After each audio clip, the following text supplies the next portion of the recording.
as you know that we have started our chapter number 3, fiber to fabric. This is our part 4. Before starting the part 4, first revise that what we have done in part 3. In part 3, I taught you that processing of fiber into wool, है ना. मैंने आपको कुछ steps बताए थे जिसमें हम fiber से wool बनने की process करते हैं, है ना. उसके कुछ steps थे. Let's see the first step. First is shearing, है ना. After shearing, there is scoring, shorting, carding and making yarn. This is the some steps which we follow to make a wool from fibers. Now, in shearing, what we will do? In shearing, we remove the hairs of the sheep and the thin layer of skin from the sheep. है ना. This we done in a winter, in a summer season. We will do in a hot season. हम ऐसे weather में करते हैं जब हमारा climate कैसा होता है? It is hot. Then this hairs we scoring. In scoring, what we will do? We will wash the hairs, है ना, because it contains some dirt, grease. So for removing that, we do the scoring. Then we do the shorting. Why we do the shorting? Because in that shape provide us two types of wool, है ना. हमें दो types of fibers देते हैं. वो कौन-कौन से देते हैं? coarse beard hair और fine under hair. तो coarse beard hair और fine under hair को short करते हैं कि कौन से है जो fiber है वो coarse beard hair है और कौन सा fine under hair है. So in this process we short that. Then carding. In carding, that fibers is converted into the wool, है ना. वो wool में convert हो जाता है. And in this process we also dye the wool to make a colorful. And in last we may make a yarn, है ना. हम उसे क्या बनाते हैं? We will do the yarn. This is the process of making wool from fibers. Today we will start our new topic that is about silk. अब हम किसके बारे में पढ़ेंगे? सिल्क के बारे में पढ़ेंगे. Silk fibers are also animal fibers. Silk fiber कौन सा fiber है? It is an animal fiber because we get it from the animal named silkworm. Silkworms spin the silk fibers. जो silkworm होते हैं वो silk fibers बनाते हैं. The rearing of silkworm for obtaining silk is called sericulture.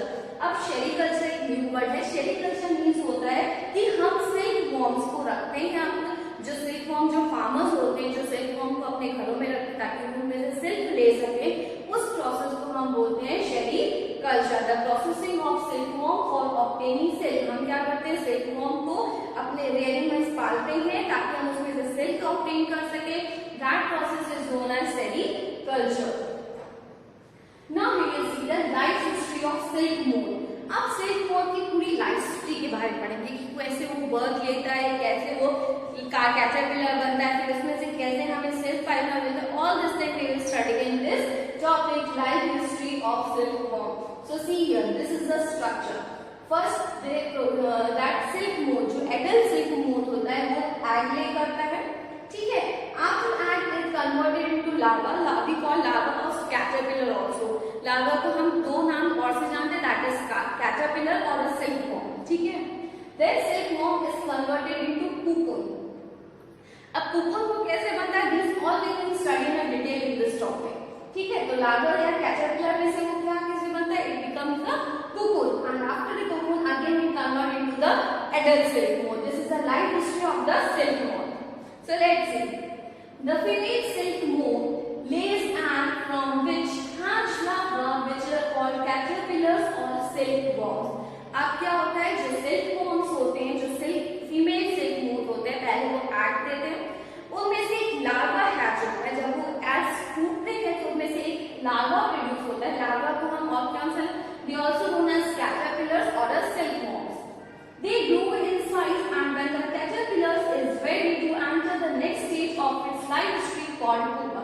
अब वो जब धीरे-धीरे नेक्स्ट स्टेज की बढ़ते हैं, नेक्स्ट स्टेज में क्या होता है कि वो अपने अंदर पूरी लेयर कवर करते हैं सिल्क थ्रेड की. वो कैसे लेयर करते हैं वो हम आगे डिटेल में पढ़ेंगे. It first weaves a net to hold itself. वो पूरी एक नेट जैसा स्ट्रक्चर अपने आजू-बाजू बना लेती हैं जिसको हम सिल्क थ्रेड बोलते हैं. ओके. उनकी जो नेक्स्ट स्टेज होती है वी कॉल इट पुपा. जो पूरा वो अपने अंदर कवर कर लेते हैं सिल्क थ्रेड और उसके अंदर सिल्क थ्रेड के अंदर एक छोटा पार्ट होता है that is pupa. Then it swings its heads from side to side in the form of the figure. फिर वो अपने पूरा हेड से लेके अपनी पूरी बॉडी में क्या करते हैं? पूरे बॉडी को अपने कवर कर लेते हैं. During this movement of the head, the caterpillar secretes fiber made of protein which harden on exposed to air digestive and become a silk fiber. अब क्या होता है, जो सिल्क कैटरपिलर है या सिल्क वॉर्म है वो पूरी सिल्क की लेयर अपनी बॉडी के कवर कर लेता है। वो कैसे बनता है, वो एक प्रोटीन की हेल्प से बनता है। जैसे हमारी बॉडी कैसे डाइजेस्टिव जूस सीक्रेट करती है, in a same manner silk worm also secrete the some protein from their body. That proteins has become the harder when it expose to air. जैसे जैसे वो एयर में एक्सपोज होता जाता है वो पूरा हार्ड हो जाता है और उसकी बॉडी में वो पूरा कवर हो जाता है and it become a silk fiber. See, this is a picture. जो मैं प्रोटीन बोल रही हूँ ना, वो प्रोटीन इस तरीके से पूरा उसकी बॉडी को क्या कर देता है, कवर कर देता है। This part is known as cocoon. ठीक है, जो ये जो पार्ट होता है, जो पूरा प्रोटीन उनकी बॉडी में से सीक्रेट हुआ और वो पूरा प्रोटीन एक नेट लाइक स्ट्रक्चर उनकी बॉडी में बनता गया और वो बहुत हार्ड हो जाता है जैसे जैसे वो एयर के कांटेक्ट में आता है। So we call it cocoon. Okay, and inside the cocoon there is a pupa. जो कोकन जो सिल्क जो कैटरपिलर था इनसाइड, जो पूरा जिसने अपनी बॉडी को अपने अंदर पूरा कवर कर लिया, वो कैटरपिलर किसमें कन्वर्ट हो गया, पुपा में कन्वर्ट हो गया। See so the caterpillar completely cover itself by a silk fibre. अब वो सिल्क फाइबर से पूरी अपनी बॉडी को क्या कर लेता है, कवर कर लेता है। See this picture, this covering is known as cocoon. इस कवरिंग को हम क्या बोलते हैं, कोकून बोलते हैं। The further development of the moth continue inside the cocoon. जो हमारा कैटरपिलर था वो अभी भी कंटिन्यूस कहाँ पे डेवलप हो रहा है, कोकून के अंदर वो कंटिन्यूसली डेवलप होता जा रहा है। Silk fibres are used for weaving silk cloth. जो सिल्क फाइबर्स होता है वो किसके काम आता है, to for a weaving of silk cloths. The soft silk yarn is as strong as comparable thread of steel। जैसे स्टील कैसा स्ट्रॉन्ग होता है वैसे ही सिल्क फाइबर भी बहुत स्ट्रॉन्ग होता है। It is very strong thread. Then the silk yarn is obtained from the cocoon of silk moth।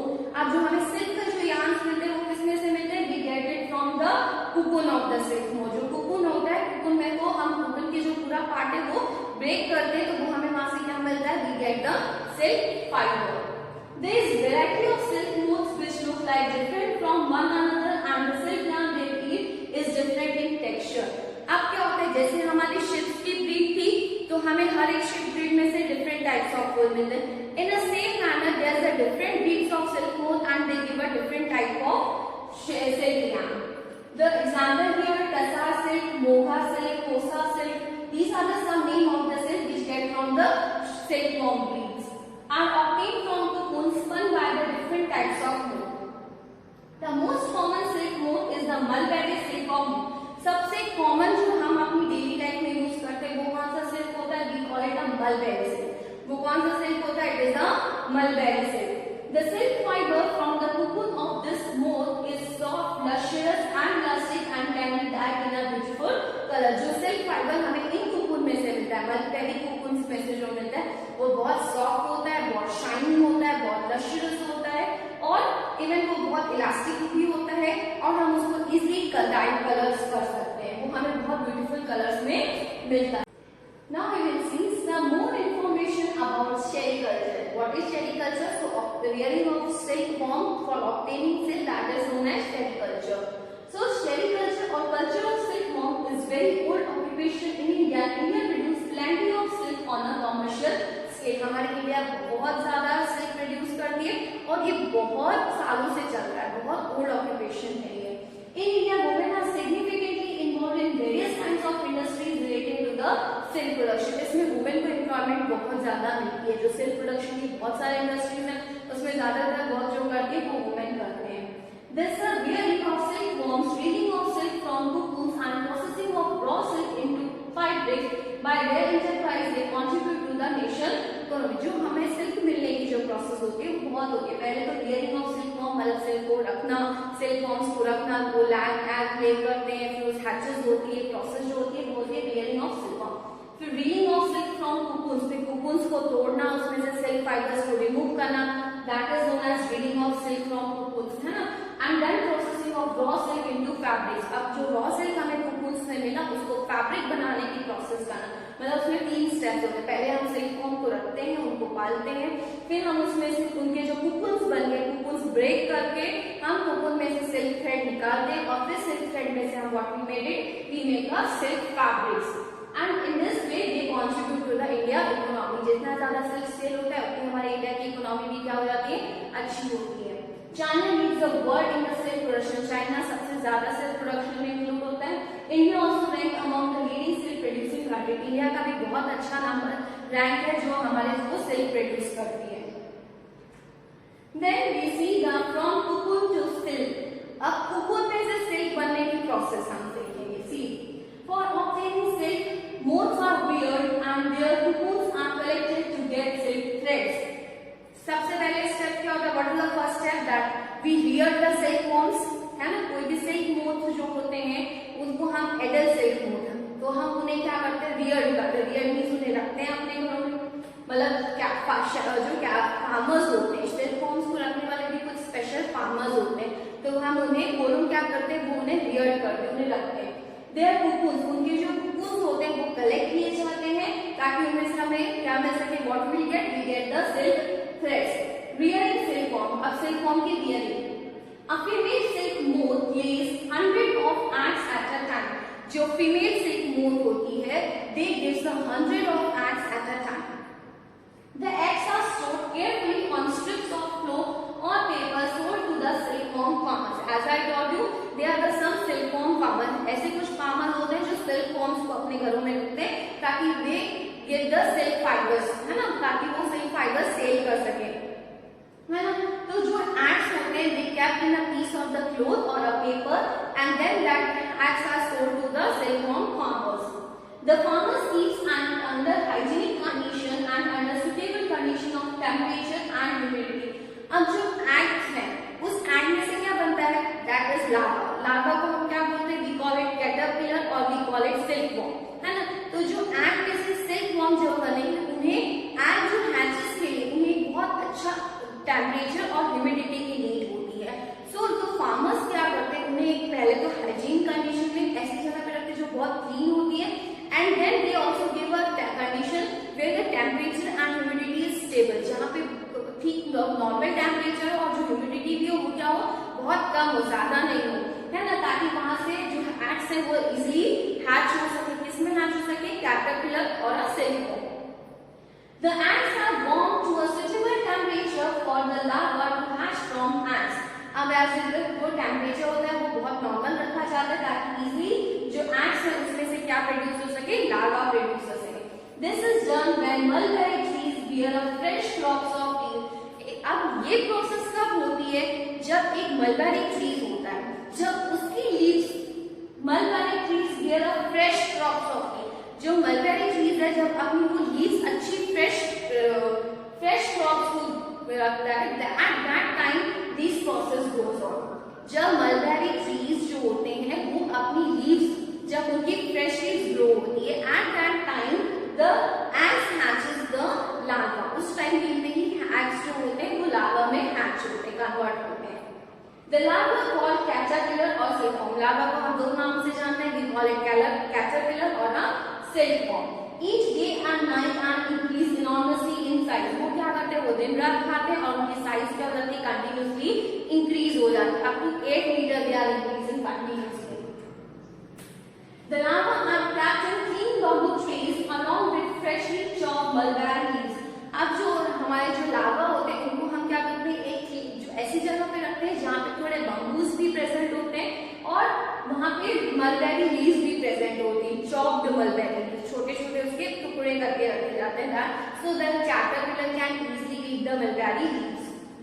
After 25 to 30 days, the caterpillar stop eating and move to a tiny chamber of bamboo in the tray to spin cocoons. अब क्या होते हैं? 25 to 30 days के बाद caterpillar stop eating the mulberry leaves. वो mulberry leaves खाना बंद कर देते हैं और वो बैम्बू के अंदर छुप जाते हैं. Why they hide inside the bamboo? So they produce the cocoons. वो पूरे अपने small threads क्या कर सके? अपने आजू बाजू बना सके. Small threads or twigs may be provided in the trays to which cocoon get attached. जहाँ पे भी cocoons ये silkworms होते हैं वहाँ पर क्या किए जाते हैं? कुछ छोटी छोटी डंडियां रखी जाती है, twigs रखे जाते हैं ताकि वो इजिली अपने अंदर cocoon प्रोड्यूस कर सके. The caterpillar or silkworm spins the cocoon inside which develop the silkworm. अब जो caterpillars और जो silkworm थे उन्होंने अपने साइड क्या बना दिया? cocoon बना दिया ना. And inside the cocoon there was pupa. pupa में जो caterpillar अभी भी हो रहा है, डेवलप हो रहा है in the stage of pupa. अब वो pupa क्या होता है, in future it converted into the adult silk moth. अब वो pupa भी किसमें डेवलप होता जा रहा है, it is converted is developing into the stage of adult silk moth. Now we will see processing silk. अब silk कैसे बनता है, let me see. A pint of cocoon is used for obtaining silk fibers. Cocoons के बहुत सारे हमको cocoons चाहिए होंगे ताकि हमें silk fibers मिल सके उनमें से. The cocoons are kept under the sun or boiled or exposed to steam. अब हम क्या करते हैं, जो cocoons होते हैं उनको सामने रखा जाता है ताकि उन्हें heat मिल सके, उन्हें boil भी किया जाता है and also sometimes exposed to steam. उन्हें हम बहुत ज़्यादा steam भी देते हैं. The silk fibers separate out. The process of taking out threads from the cocoon for use as silk is called weaving of silk. अब ये जो process होती है कि हमें उसमें जो cocoon था उस cocoon में से हमने thread बना दिया ताकि हम उस thread में से we can make a silk. That process is known as weaving of silk. What is the weaving of silk? So the process of taking out the threads from the cocoon so we can make a silk fibers. That process is known as weaving of silk. Weaving is done in special machines which unbraid the threads or fibers of silk from the cocoon. Weaving क्या की जाती है? It can be done by our machines. Silk fibers are then spun into silk threads which are woven into silk cloth by weavers. अब क्या होता है, जो silk fibers जो हमको silk worm में से मिले, हम उनको silk threads में convert करते हैं और silk threads किस में convert होते हैं? It is converted into the silk cloth by the weavers. Okay, see the history of silk. According to an old Chinese legend, the Emperor Xi Longqi was asked by the Emperor Wendy to find the cause of the damaged leaves of mulberry trees growing in the garden. एक emperor था जिसका नाम था Wendy. He asked her Empress Xi Longqi to find out the reason that why the leaves of mulberry trees were damaging. So the Empress found white worms eating up mulberries. तो वो जब garden में गया तो उसने देखा कि एक white worms है which are continuously eating the leaves of the mulberry trees.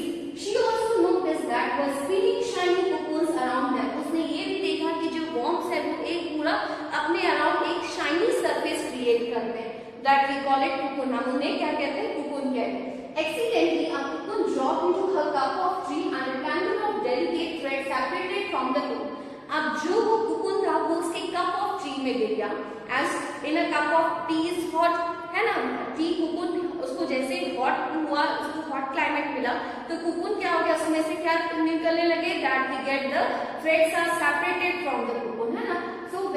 So she saw that the threads are separating from the cocoon. Silk industry began in China and was kept a closely guarded secret for hundreds of years. अब silk industry सबसे पहले कहाँ पे develop हुई थी? It is in China. Later on, traders and travelers introduced silk to other countries. with traders और जो travelers थे, उन्होंने क्या किया? silk को बहुत सारी और दूसरी countries में भी introduce किया. And the route they traveled is still called the silk route. अब पहले के टाइम पे जो route जो when they go from one place to one, they use the कुछ routes वो use करते थे and that route is known as the silk route. As you हम कुछ routes को किस नाम से जानते हैं? We call it the silk route because they went to introduce the silk to other countries. Okay, students, read the chapter up to history of the silk route. The explanation part of chapter number 3 is completed. In next part, I will send you the exercise part. Thank you. Have a nice